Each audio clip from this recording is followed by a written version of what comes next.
हमारी आने वाली पीढ़ियां कमजोर पैदा ना हो, इसलिए भी हमें गांव-गांव किसानों को समझाना होगा कि यूरिया का उपयोग कम करें। यूरिया के कारण बहुत बड़े संकट आ रहे हैं। यूरिया से हमारी मिट्टी, हमारे जल, उस पर बहुत विपरीत असर होता है। और इसलिए पल्लवी जी, आप जैसे प्रधान गांव वालों को समझाए कि भाई अब गांव में पहले अगर 10 थैली आता था यूरिया तो अब 5 थैली आएगा, पहले 100 थैली आता था तो 50 थैली आएगा, हम आधा कर देंगे। आप देखिए पैसा भी बचेगा और ये हमारी धरती माता भी बचेगी। तो मैं चाहूंगा कि जब पंजाब के किसानों से बात हो रही है और पल्लवी जैसे प्रधान से बात हो रही है, तो मुझे पक्का विश्वास है कि आप ये काम करोगी और मेरी तरफ से आपको बहुत बधाई, बहुत शुभकामनाएं। आइए हम महाराष्ट्र चलते हैं। भोले भाले किसान अधिक उत्पादन के लालच में फंसकर रासायनिक खाद व कीटनाशकों का प्रयोग करने लगे। बैलों की जगह ट्रैक्टर से जुताई होने लगी। शुरुआत में कम रासायनिक खादों के प्रयोग से अधिक उत्पादन हुआ। धीरे धीरे रासायनिक खादों के प्रयोग के कारण भूमि की उर्वरा शक्ति क्षीण होने लगी, जिसकी वजह से उत्पादन घटने लगा तथा फसलें कमजोर होने लगी।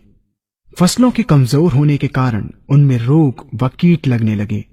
रोग व कीटों से फसल की सुरक्षा के लिए और अधिक कीटनाशकों का प्रयोग होने लगा। एक तरफ ज्यादा उत्पादन के लिए अधिक रासायनिक खादों का प्रयोग होने लगा, वहीं दूसरी तरफ फसलों को रोग व कीटों से बचाने के लिए अधिक विषाक्त कीटनाशकों का प्रयोग बढ़ गया, जिसके कारण उत्पादन लागत बढ़ी और किसान को लाभ कम होने लगा, बल्कि छोटे किसान कर्ज में डूबने लगे। धीरे धीरे भूमि की उर्वरा शक्ति क्षीण होने से भूमि बंजर होने लगी। रासायनिक खाद व कीटनाशकों के कारण खाद्यान्न भी विषाक्त हो गए तथा जलवायु भी प्रदूषित हो गई, जिसके कारण मानव, पशु पक्षियों के स्वास्थ्य पर प्रतिकूल प्रभाव पड़ा, जिसका परिणाम आपके सामने है। मानव स्वास्थ्य पर रासायनिक खादों के पड़ने वाले प्रभाव को आप ऐसे समझें। जब किसान फसल में रासायनिक खाद डालता है तो रासायनिक खाद में उपस्थित विषाक्त रसायन जल में घुलकर सबसे पहले जल को प्रदूषित कर भूमि के अंदर उपस्थित केचुए व सूक्ष्म जीवाणुओं को मार देता है। ये बात सभी किसान अच्छी तरह से जानते हैं कि केचुए व अन्य सूक्ष्म जीवाणु भूमि की उर्वरा शक्ति को बढ़ाने के लिए अति आवश्यक होते हैं। विषाक्त रसायन के कारण इनकी मृत्यु हो जाने से भूमि की उर्वरा शक्ति नष्ट हो जाती है तथा भूमि कठोर होकर बंजर होने लगती है। रासायनिक खादों के विषाक्त रसायन पानी के माध्यम से अन्य खनिजों के साथ फसल के अंदर पहुंचकर फसलों को विषाक्त बना देते हैं।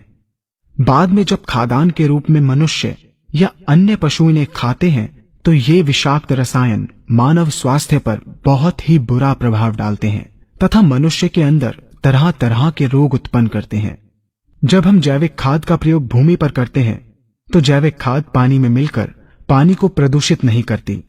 जैविक खाद भूमि के अंदर उपस्थित उर्वरा शक्ति को बढ़ाने वाले जीवाणु तथा केचुओं की संख्या को तीव्रता से बढ़ाती है, जिससे भूमि की उर्वरा शक्ति बढ़ती है तथा भूमि छिद्र युक्त एवं भुरभुरी हो जाती है, जिससे वायु और प्रकाश भूमि के अंदर गहराई तक प्रवेश करते हैं, जिसके कारण भूमि में तापमान एवं आर्द्रता का संतुलन बना रहता है और फसलें मजबूत होती हैं। जैविक खाद में विद्यमान तत्व खाद्यान्न के माध्यम से मानव व पशु पक्षियों के शरीर में पहुंचकर स्वास्थ्य लाभ पहुंचाते हैं। जैविक खादों के प्रयोग से फसलें अच्छी और मजबूत होती हैं, जिसके कारण उन पर रोगों एवं कीटों का ज्यादा प्रभाव नहीं पड़ता। यदि किसी प्राकृतिक कारणवश कीटों व रोगों का प्रभाव अगर पड़ता भी है तो गौमूत्र एवं औषधीय वनस्पतियों के घोल के छिड़काव करने से फसलों को रोग एवं कीटों से बचाया जा सकता है। गौमूत्र एवं अन्य प्राकृतिक औषधियों के मिश्रण के छिड़काव से फसलों का कम लागत में बचाव हो जाता है तथा वातावरण पर भी कोई दुष्प्रभाव नहीं पड़ता। यहाँ हम आपको तालिकाबद्ध तरीके से दोनों